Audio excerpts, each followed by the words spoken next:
So andito kami ngayon sa Barangay 400, Zone 41. So kung nagtataka kayo kung bakit kami nandito, maghahanap kami ng mga elementary students na sasagot sa aming katanungan. Ano, sama ka ba?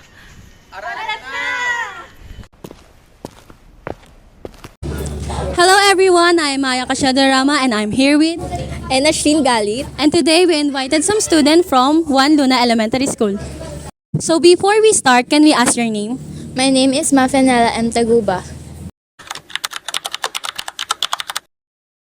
So we are going to ask you some questions regarding technology. So the first question is, do you know what technology is? Yes. So second question, what kind technology do you use? The technology I use is phone, tablet, and computer.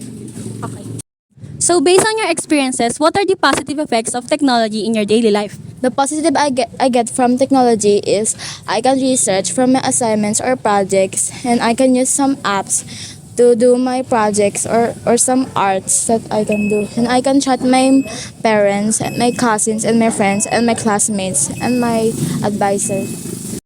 Since you mentioned some positive effects of technology in your daily life, what about the negative effects? My eyes can be blurry or blind if I use my phone for too much. And maybe I get illness if I use my phone too much. And sometimes I forgot to do my assignment because of my phone. Okay, thank you.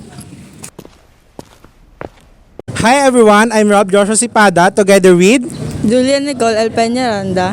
So today we invited our students from Juan Luna Elementary School. So hi, what's your name? Vince. So ngayon may hinanda kami mga ilang questions about technology. So number one question is, alam mo ba kung ano yung mga technology? Yes. Can you give one example? Laptop. So, gumagamit ka ba ng technology? Yes. Sa isang araw, gaano ka katagal gumagamit ng technology? 8 hours. Sa iyong palagay, ano yung mga positibong epekto ng technology sa iyong buhay?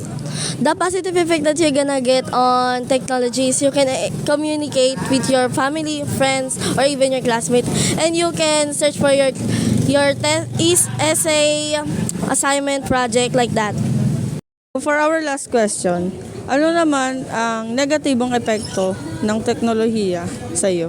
The negative effect that you're gonna get on your technology is the radiation of cell phone or any high-tech device can blur your eyes or eyesight, and other people or half of them is only focusing on their cell phone, not on their chores, family. That's only my answer. Thank you. Good day everyone, I am Jesly Ramos. I'm here with Mark Brian Di Soriano. and we invited my sister from University of Manila. Hi, anong pangalan mo? Ako po, Shantella Angel T. Ramos. Alam mo ba kung ano ang technology? Opo. Ano yung mga ginagamit mong technology?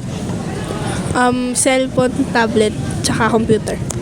Bilang estudyante ng elementary, ano ang positibong epekto ng technology sa paggamit?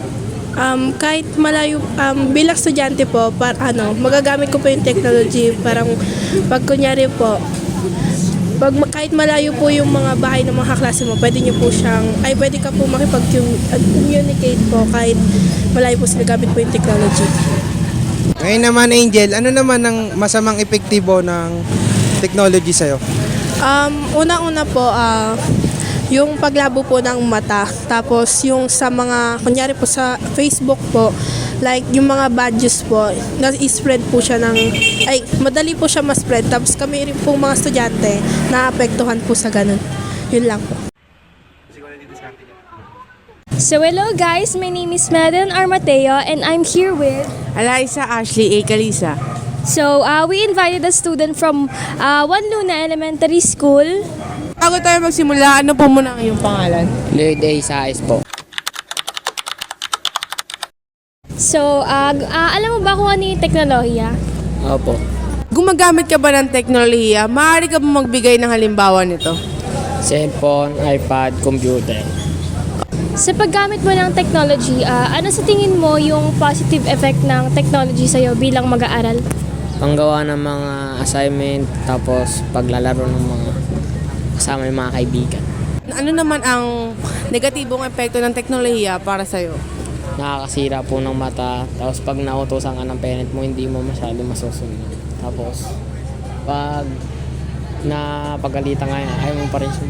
With continuous development of technology, we come to the part where younger ones, particularly elementary students, become the main user of technology.